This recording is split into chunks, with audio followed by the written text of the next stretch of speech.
everyone, my name is Sakshi Tagar Nambardar.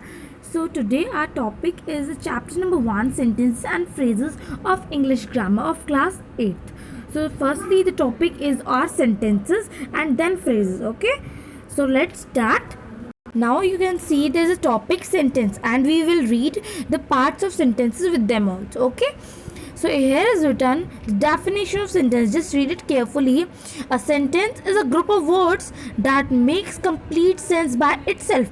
Means sentence एक समुदाय है, एक झुंड है शब्दों का जो कि अपने आप में ही कंप्लीट सेंस बनाता है. लेकिन वो जो ग्रुप ऑफ वर्ड्स हैं वो एक अरेंज फॉर्मेट में होने चाहिए जब हम उन्हें सेंटेंस कह सकते हैं.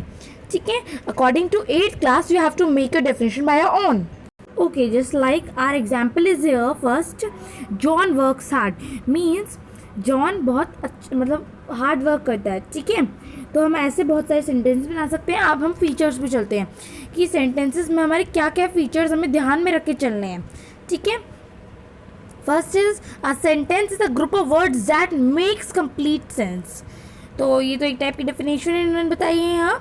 अब हम चलते हैं नेक्स्ट फीचर पे. It becomes with a capital letter. ठीक है. जिस बच्चों को मतलब आदत नहीं है वो आदत डाल लीजिए बिकॉज आपके इसी चीज़ पे बहुत मार्क्स कट सकते हैं आगे क्लासेस में जाके. ठीक है. तो please just improve your grammatical mistakes very much. Okay. Now come to third point, which is it ends with a full stop, an exclamation mark or a question mark. Means देखो second point में ये था कि हमारे sentence का जो first word होना चाहिए वो हमेशा कैपिटल लेटर से स्टार्ट होना चाहिए. ठीक है. जैसे कि हमारा जॉन है तो जॉन को देखिए फर्स्ट वर्ड जो है वो जे बिल्कुल कैपिटल है और सेकंड में देखिए I like to read books है एग्जाम्पल है ना. तो देखो उधर क्या आई है हमारा सबसे फर्स्ट में. Right. Now let me show you. देखो ये है ना. तो हमें सबसे फर्स्ट में हमारा कैपिटल लेटर होना चाहिए. ओके. ये डन. अब हम चलते हैं नेक्स्ट पॉइंट पे which is it ends with a full stop. अगर कोई सिंपल सेंटेंस है कोई डिक्लेरेटिव मतलब एफर्मेटिव बिल्कुल सिंपल सेंटेंस है तो आपको पता है उसके पीछे फुल स्टॉप लगती है. अगर कोई एक्सक्लेमेटरी सेंटेंस है जैसे कि मैं बोलती हूँ what a great sari you have wear तो इसके पीछे हमारा एक्सक्लेमेशन मार्क लगता है जो ये मैं आपको शो कर रही हूँ. ठीक है.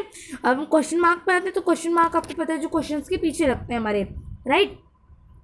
तो ये चैप्टर बस आपको एक टाइप का रिवीजन के लिए है कि आपको ना सेंटेंसेस अगर कुछ बच्चे भूल गए हैं तो उनको अच्छी तरह रिवीजन हो जाए. ठीक है. और देखो क्वेश्चन मार्क का हमारा ये साइन होता है. ओके. और ये हमारा एक्सक्लेमेशन मार्क्स और ये हमारी होती है फुल स्टॉप. ठीक है. Now let's move two parts of sentence. ये पार्ट्स हैं. ठीक है. मैं आपको कुछ टाइप्स भी बताऊंगी सेंटेंस के लेकिन आप ध्यान रखना पार्ट्स डिफरेंट हैं और टाइप्स अलग होते हैं. टाइप्स होते हैं भेद और पार्ट्स होते हैं प्रकार. ठीक है. अलग अलग. ओके. जैसे कि पार्ट्स हैं हमारे सेंटेंस के दो which is subject and predicate. Okay. अब देखिए सब्जेक्ट क्या होता है. इधर डेफिनेशन लिखी हुई है देखिए स्ट्रेट मैं आपको बता देती हूँ. देखो यहाँ देखो इसकी डेफिनेशन लिखी हुई है सब्जेक्ट की फिर बी पे हमारी प्रेडिकेट की डेफिनेशन है. तो चलो पढ़ते हैं. The subject is the first part of the sentence that tells what a sentence is about.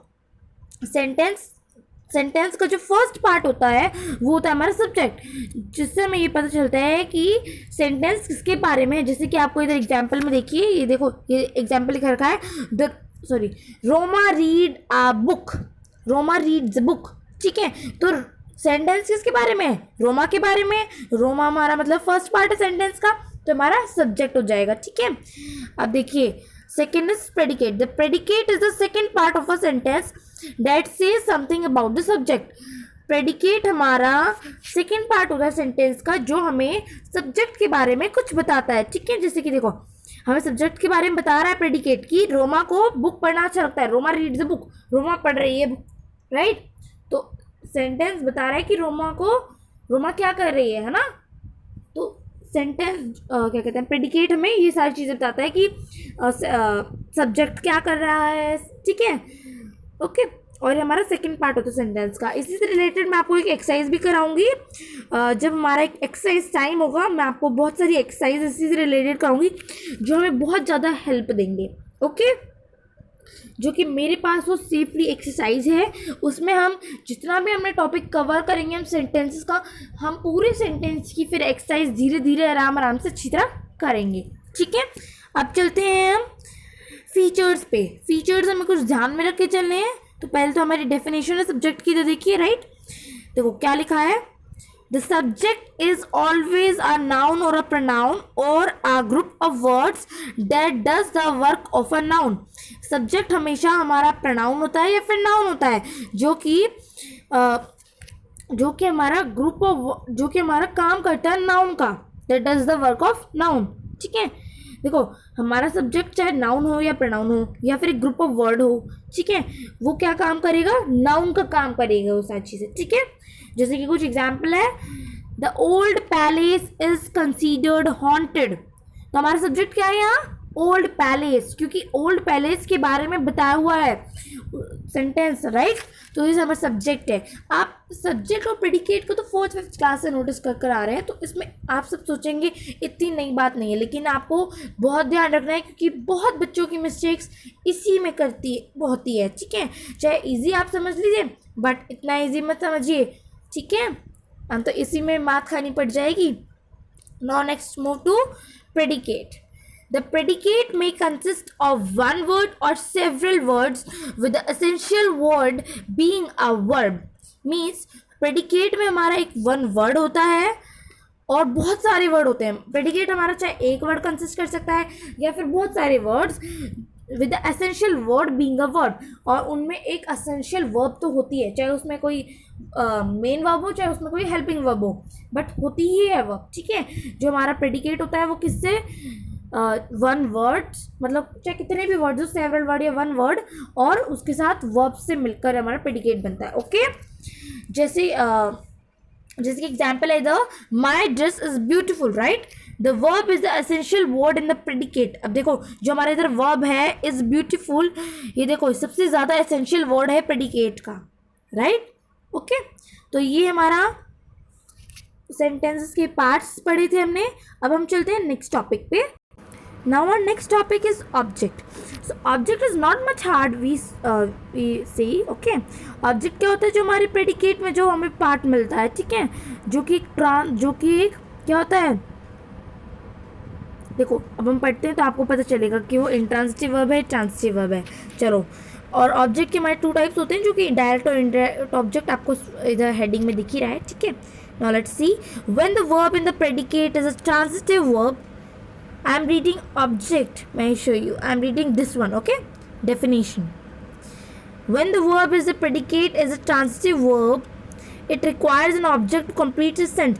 अगर कोई verb होती है predicate में, अगर वो एक transitive verb होती है तो उसे एक object चाहिए होता है अपना सेंस को complete करने के लिए, right? जैसे कि एग्जाम्पल के तौर पे अगर हम लेते हैं, I throw a ball, तो देखो आई थ्रो कोई सेंस नहीं बना रहा है, right. The verb throw requires an object, जो वर्ब है हमारा थ्रो, इसे एक ऑब्जेक्ट चाहिए जैसे कि बॉल, अपना सेंस बनाने के लिए। ठीक है, तो इसमें ये होता है, जो वर्ड होता है वो फिर ऑब्जेक्ट मान, जैसे कि देखो आ बोल, ये अब हमारा क्या है, ऑब्जेक्ट है। आई सिंग ये इजीली भी हो सकता है, ये एक इंट्रांसिटिव वर्ब है।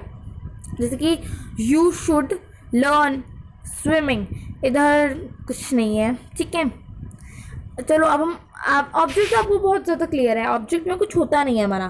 ठीक है, और ऑब्जेक्ट की तो ऐसे कोई डेफिनेशन आती भी नहीं है। अब हम चलते हैं types of objects which are direct and indirect. Okay, देखो एग्जाम्पल भी है इधर, the teacher gave sweets to children, जैसे कि टीचर ने स्वीट्स दिया चिल्ड्रन को। ठीक है, इसमें से डायरेक्ट है। देखो आपको डायरेक्ट ऑब्जेक्ट कैसे निकालेंगे, आपको पता कैसे चलेगा कि डायरेक्ट है इनडायरेक्ट है, आप पता लगाएंगे बाय इंसर्टिंग वर्ड। अगर आप वर्ड से क्वेश्चन पूछेंगे, जैसे कि मैंने पूछा the teacher gave sweets to children, ये हमारा क्वेश्चन है। ठीक है, तो इसमें जब मैं पूछूंगी what the teacher gave to the children sweets, तो हम पता चल गया कि स्वीट्स हमारा डायरेक्ट ऑब्जेक्ट है। ठीक है, जब आप क्वेश्चन वर्ड से करेंगे और आपको आंसर मिलेगा तो उसका मतलब डायरेक्ट ऑब्जेक्ट। ठीक है, अगर आप क्वेश्चन पूछते हैं बाय इंसर्टिंग टू होम या फिर फॉर होम या फ्रॉम होम, तो आपको उधर वो जो आंसर आएगा उसका वो आपका इनडायरेक्ट ऑब्जेक्ट होगा। जैसे कि मैं इधर फिर से एग्जाम्पल को देखो रीड करती हूँ, the teacher gave sweets to children.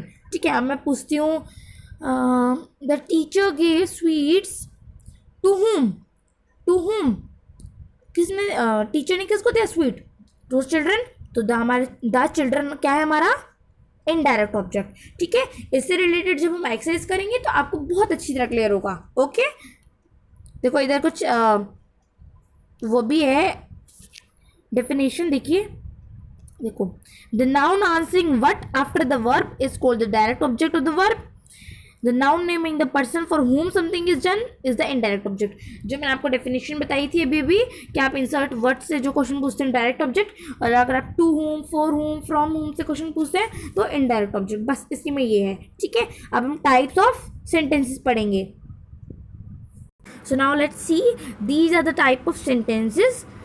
So first one is sentences can be divided into different types on the basis of their meanings. हमने sentences को उनके basis, उनके meanings के basis पे divide कर दिया है। ठीक है, अब फर्स्ट टाइप है हमारा डिक्लेरेटिव। डिक्लेरेटिव में हमारे टू काइंड्स आते हैं, टू टाइप्स आते हैं।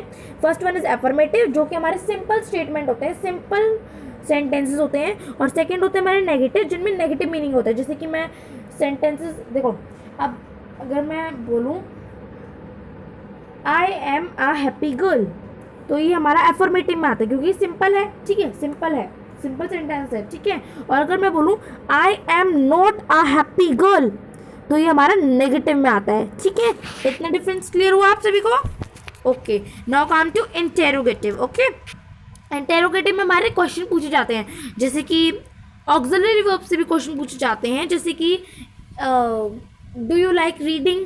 ठीक है, इधर आपको पूछा भी गया है कुछ सेंटेंसेस। और देखो WH वर्ड से सबसे ज़्यादा पूछे जाते हैं। ठीक है, WH वर्ड्स जैसे कि व्हाट, वेयर, हु, हुम, विच।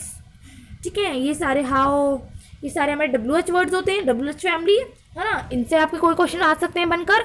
या फिर अगर मैं बोलूँ आपसे कि ऑक्सिलरी वर्ब से, तो ऑक्सिलरी वर्ब से भी आ सकते हैं, जैसे कि एम आई हैप्पी। ठीक है, ऐसे सेंटेंसेस आ सकते हैं। अब हम चलते हैं नेक्स्ट टाइप पे। So now our next one is imperative sentences which express request, command, advices or suggestions.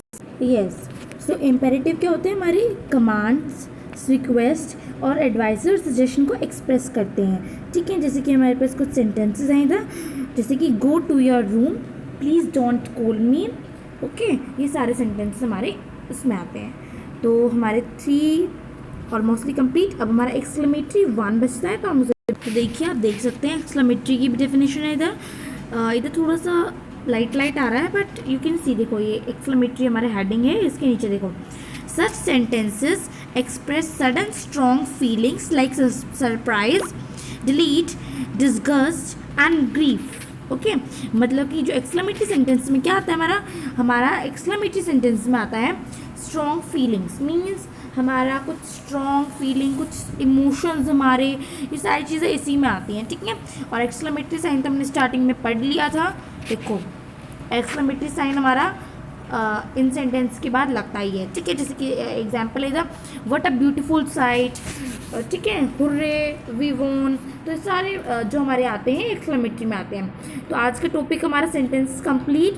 So now we will meet in our next topic, which is phrases. For today, bye bye everyone, meet you soon.